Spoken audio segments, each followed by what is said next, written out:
आज हम 19वां सवाल करेंगे। टप्पू और सोनू 1:2 के प्रमाण में लाभ हानि बांटने वाले साझेदार हैं। 31/3/2016 के दिन का उनका पक्की तलपट निम्नानुसार है। सबसे पहले समायोजन पे टिक कर लेते हैं। उपरोक्त तारीख को उन्होंने गोली को नए साझेदार के रूप में प्रवेश दिया है। ख्याति का मूल्यांकन 54,000 किया गया है। देनदारों पर डूबते इनामत है, तो देनदारों के ऊपर टिक लगा दें। उसके बाद ज़मीन मकान पे कीमत में 10% की वृद्धि करनी है, तो ज़मीन मकान पे टिक लगा दें। उसके बाद यंत्र की बही कीमत उसकी बाज़ार कीमत की अपेक्षा 25% अधिक है, तो यंत्र के ऊपर टिक लगा दें। स्टॉक की कीमत 10% घटानी है, तो स्टॉक के ऊपर टिक लगा दें। गोली नई पीढ़ी की शुद्ध संपत्ति 50% जितनी रकम पूंजी के रूप में लाएगा। तो कभी भी शुद्ध संपत्ति वाला दिया गया हो यानी नई पूंजी ढूंढना हो तो दो ही तरीका है पूंजी ढूंढने का। एक है C = A-L और दूसरा तरीका है कि पुराने साझेदारों का पूंजी खाते का जमा तरफ का टोटल करें, उसमें से उधार तरफ का घटा दें, बाकी का जो निकलता है वह उनकी शुद्ध संपत्ति या नई पूंजी के रूप में गिना जाता है। गोली अपने बाकी ख्याति रोकड़ में लेके आएगा यानी ख्याति प्रीमियम है। टप्पू अपने लाभ का 1/3 भाग यानी टप्पू का जो पुराना अनुपात है, तो टप्पू का जो पुराना अनुपात है वो क्या है? टप्पू का पुराना अनुपात क्या है? 1:2 डैश यानी कि टोटल कितना हो गया? 3। तो टप्पू अपने लाभ के भाग में से यानी टप्पू का भाग कितना है? 1/3 हुआ। उसमें से वो कितना दे रहा है? 1/3 भाग दे रहा है। यानी टप्पू का त्याग का भाग, टप्पू का त्याग का भाग, टप्पू का त्याग का भाग यानी कितना हो जाएगा? 1/9। यहाँ पे थोड़ा सवाल में इस तरीके से कहा गया है, टप्पू अपने लाभ का 1/3 भाग, जबकि सोनू अपने लाभ का यानी सोनू का डायरेक्ट त्याग का भाग दिया है 1/6। तो यहाँ पे हमें ऐसा समझना है कि सोनू का त्याग का भाग कितना दिया है? तो सोनू का त्याग बराबर 1/6।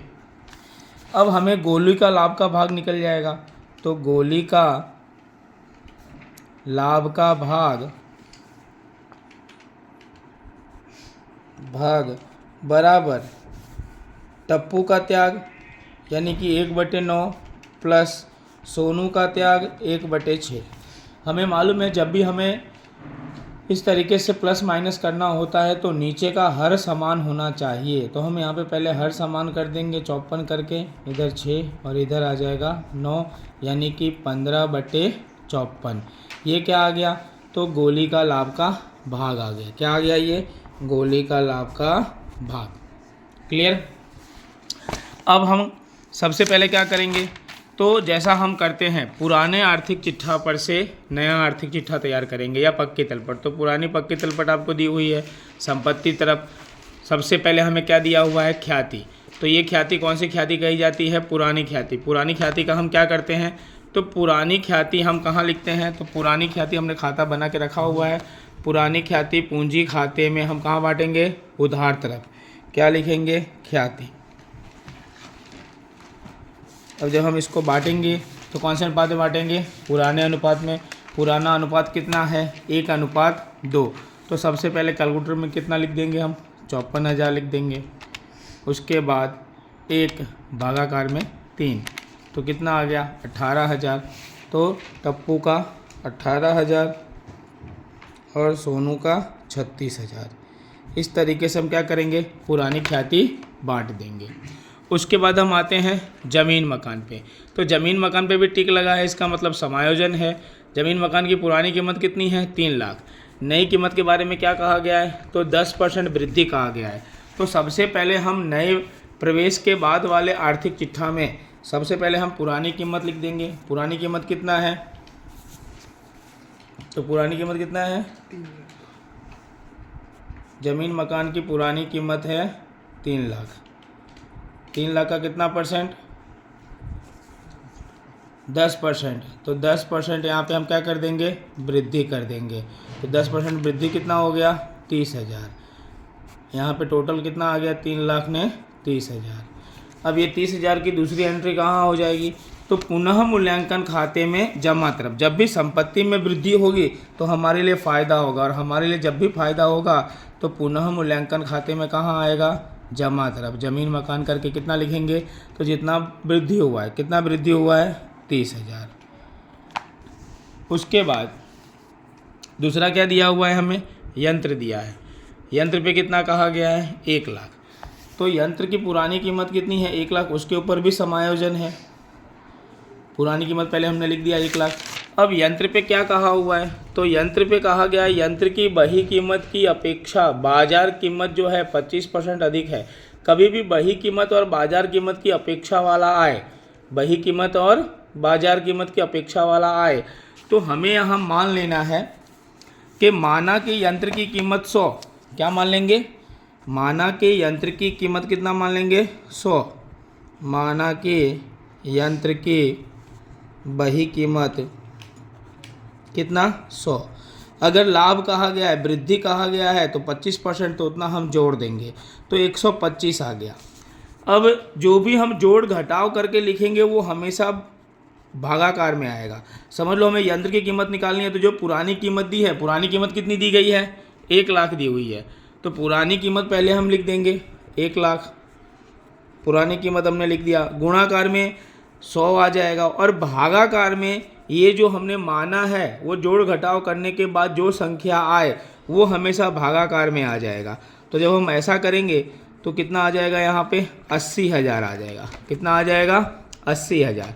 कभी भी अधिक हो तो उसकी कीमत कम आएगी, और कम हो तो उसकी कीमत अधिक आएगी। तो ये 80,000 आ गया। तो कहने का मतलब क्या हो गया, यहाँ पे क्या हो गया, यंत्र के अंदर क्या हुई, कमी हुई। कितने की कमी हुई, 20,000 की। अब यहाँ बाहर कितना आ जाएगा, 80,000।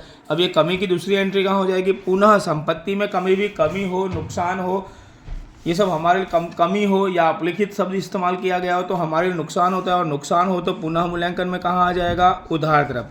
यंत्र खाता करके कितना लिख देंगे, कितने की कमी हुई है, 20,000 रुपया। उसके बाद आगे है स्टॉक। स्टॉक के ऊपर कोई भी समायोजन नहीं है, तो उसको हम प्रवेश के बाद वाले आर्थिक चिट्ठा में संपत्ति तरफ वैसे का वैसे ही लिख देंगे। स्टॉक कितना है, स्टॉक पे है समायोजन। क्या कहा हुआ है, स्टॉक के ऊपर 10% कीमत घटानी है।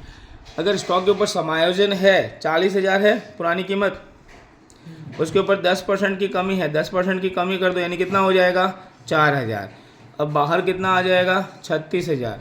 4,000 की दूसरी एंट्री कहाँ हो जाएगी, पुनः मूल्यांकन खाते में उधार तरफ। कहाँ हो जाएगा, पुनः मूल्यांकन खाते में उधार तरफ। कितना, 4,000। उसके बाद क्या दिया हुआ है, देनदार। तो देनदार के ऊपर भी क्या है, समायोजन है। देनदार हम लिख देंगे, कितना है देनदार, देनदार की पुरानी कीमत कितनी है, 80,000 है। और क्या कहा हुआ है देनदार पे, तो देनदार पे कहा गया है कि 10% हमें क्या रखना है, देनदार पे हमें 10% क्या रखना है, डूबत ऋण अनामत रखना है। तो यहाँ पे हम क्या करेंगे, 10% घटा देंगे डूबत ऋण अनामत। तो 10% कितना आ जाएगा, 8,000। बाहर कितना आ जाएगा, 10,000 दिया हुआ है। डूबत ऋण अनामत हमें 10,000 दिया हुआ ही है, तो 10,000 दिया हुआ है, तो हम क्या कर देंगे, यहाँ पे 10,000 रुपया क्या कर देंगे, घटा देंगे। 10,000 जब हम घटा देंगे, देनदार 80,000, डूबत ऋण अनामत हमें ऑलरेडी दिया हुआ है 10,000, तो 10,000 घटा देंगे तो बाहर कितना आ जाएगा, 70,000। उसके बाद क्या दिया हुआ है, रोकड़। तो रोकड़ को हम वैसे का वैसे ही लिख देंगे, रोकड़ बैंक करके संपत्ति तरफ, और उसका शेष आगे लाए कहाँ लिख देंगे, रोकड़ या बैंक खाते में उधार तरफ। शेष आगे लाए, कितना है शेष आगे लाए, 40,000। इस तरह संपत्ति कंप्लीट हो गया। अब हम किस तरफ आए, पूंजी दायित्व तरफ। डूबत ऋण अनामत की दूसरी एंट्री रह गई है, तो दूसरी एंट्री हम कहाँ कर देंगे, पुनः मूल्यांकन खाते में उधार तरफ। लेकिन उससे पहले हम दायित्व में चेक कर लेंगे। अगर हमें देनदार में से घटा करके दिया है तो वहाँ देख लेंगे, और यहाँ हमें दिया हुआ नहीं है तो दायित्व तरफ हमेशा चेक करने का। पूंजी दायित्व तरफ देखो, डूबत ऋण अनामत हमें दिया हुआ है, कितना दिया हुआ है, 16,000। तो पुराना वाला 16,000 है, और नया वाला डूबत ऋण अनामत कितना है, 10,000। तो इसका मतलब हम क्या करेंगे अब यहाँ पे, तो नया माइनस पुराना, नया 10,000 है, पुराना 16,000 है, माइनस में आया तो पुनः मूल्यांकन खाते में कहाँ चला जाएगा, जमा तरफ। कहाँ जाएगा, जमा तरफ। कितना, 6,000। उसके बाद अब हम आते हैं पूंजी दायित्व तरफ। पूंजी दायित्व तरफ सबसे पहले क्या दिया हुआ है, पूंजी खाता। तो हम यहाँ पूंजी खाता लिख देंगे। पूंजी दायित्व में प्रवेश के बाद का आर्थिक चिट्ठा है, तो तीनों साझेदार का नाम लिखेंगे। कौन कौन, टप्पू, और कौन है, सोनू, और कौन है, गोली। उसके बाद जो पुराने साझेदार हैं उनका पूंजी खाते का जो जमा तरफ आएगा, शेष आगे लाए, कितना है, 2 लाख, फिर कितना है, 3 लाख, और इधर डैश। उसके बाद लाभ हानि खाता। लाभ हानि खाता देखो, अगर पूंजी दायित्व तरफ दिया है तो एकत्रित लाभ, लेकिन अगर यही लाभ हानि खाता संपत्ति तरफ दिया होता तो एकत्रित हानि होता। तो तुमको याद रखना है कि अगर लाभ हानि खाता पूंजी दायित्व तरफ दिया हुआ है, इसका मतलब एकत्रित लाभ है, और इसकी एंट्री कहाँ हो जाएगी, पूंजी या चालू खाते में जमा तरफ। तो यहाँ पूंजी खाता है तो पूंजी खाते में हम कहाँ लिखेंगे, जमा तरफ। एकत्रित लाभ है तो लाभ हानि खाता करके कौन से अनुपात में, पुराने अनुपात में। तो कितना दिया हुआ है, 48,000। इसका पुराना अनुपात क्या है, 1:2, यानी कितना हो जाएगा, 16,000 और 32,000। उसके बाद क्या दिया हुआ है, लेनदार। तो लेनदार के ऊपर कोई समायोजन है नहीं है, तो लेनदार वैसे का वैसे लिख देंगे। कितना है लेनदार, 50,000। दायित्व में लिख दिया 50,000। उसके बाद देखो डूबत इनामत का तो हमने समायोजन कर ही दिया है। उसके बाद पहला समायोजन है, पेढ़ी की ख्याति का मूल्यांकन 54,000 किया गया है और गोली अपने भाग की ख्याति रोकड़ में लाएगा। तो सबसे पहले हम क्या करेंगे, पेढ़ी की ख्याति कितनी है, पेढ़ी की ख्याति कितनी है, ऐसे लिखेंगे पेढ़ी की ख्याति। तो पेढ़ी की ख्याति कितनी है, 54,000। उसमें से किसका भाग निकालेंगे, तो नया साझेदार कौन है, गोली। गोली का ख्याति का भाग बराबर 54,000 गुणा नए साझेदार का लाभ का भाग क्या है, 15/54, यानी कितना आ गया, 15,000। 15,000 ख्याति जो है वो रोकड़ में ला रहा है। जब भी रोकड़ में लाएगा तो क्या कहलाएगा, ख्याति प्रीमियम। तो रोकड़ खाते में उधार तरफ लिख देंगे ख्याति प्रीमियम। कितना लिख देंगे, कितना है, 15,000। और इसकी दूसरी एंट्री कहाँ हो जाएगी, तो ख्याति प्रीमियम जो है वो त्याग के अनुपात में पूंजी खाते में जमा तरफ बांटेंगे ख्याति प्रीमियम। 15,000 को बांटो, त्याग का अनुपात कितना आया इनका, 6:9, यानी कि 2:3। तो 6,000 और 9,000।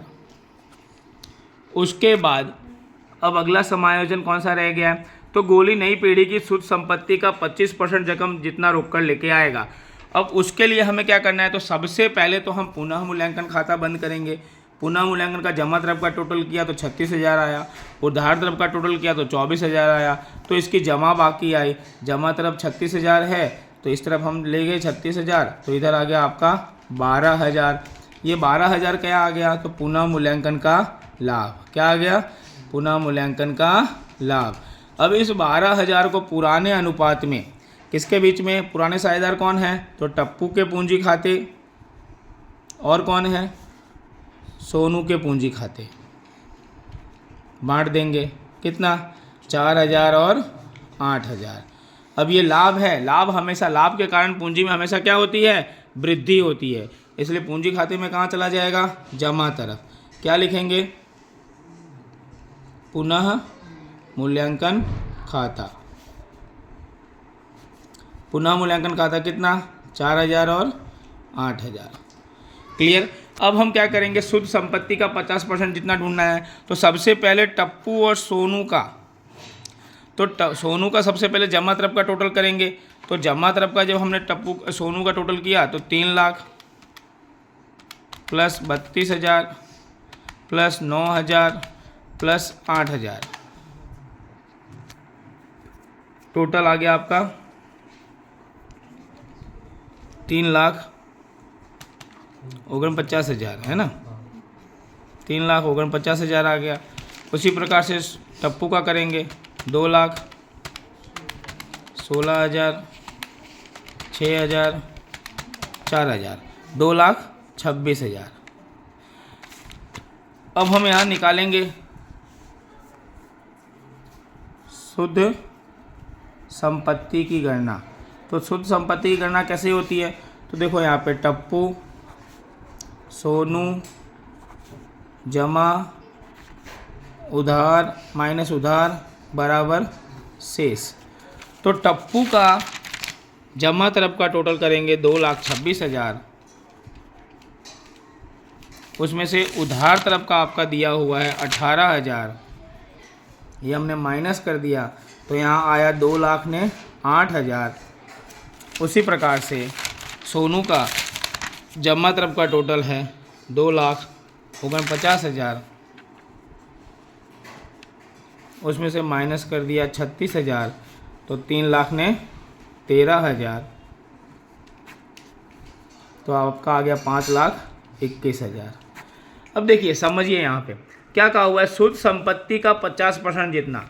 तो देखो 100% होता है, अगर ये दोनों मिला करके 50% लाते हैं तो टप्पू और सोनू का 50% कितना आ गया 5,21,000। इसका मतलब गोली का कितना हो जाएगा 5,21,000, क्योंकि ये दोनों 50% लाएंगे तो बाकी का 50% अकेला कौन लेके आ रहा है, गोली लेके आ रहा है। तो गोली का कितना आ गया 5,21,000 लिख देंगे। किस में लेके आ रहा है, रोकड़ में, तो रोकड़ बैंक करके लिख देंगे। यहाँ लिख देंगे गोली के पूंजी खाते 5,21,000। ओके, अब हम फटाफट खाता बंद कर देंगे। खाता बंद करने में वही का वही आएगा, सेम 5,21,000 इधर आ गया। गोली का जमा तरफ का टोटल किया 5,21,000, उसमें से कुछ घटाना है नहीं, उधार तरफ उसका कुछ है नहीं, नया साझेदारी है तो 5,21,000 इधर इसका। फिर इसका आपने टोटल किया हुआ था 3,49,000, इसका 2,26,000, उसमें से घटा के रखा हुआ है 2,08,000, 3,13,000, शेष आगे ले गए। अब ये शेष यहाँ पे आ जाएगा, टप्पू में आ जाएगा 2,08,000, 3,13,000 और 5,21,000, टोटल हो जाएगा 10,42,000। इसका टोटल कर दिया 10,92,000। अब रोकड़ खाते का टोटल करेंगे 5,21,000 प्लस 15,000 प्लस 40,000, 5,21,000 प्लस 15,000 प्लस 40,000, 5,76,000।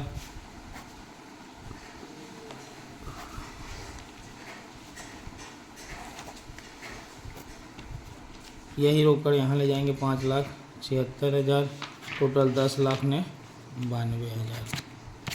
इस तरीके से आपका ये सवाल पूरा होगा।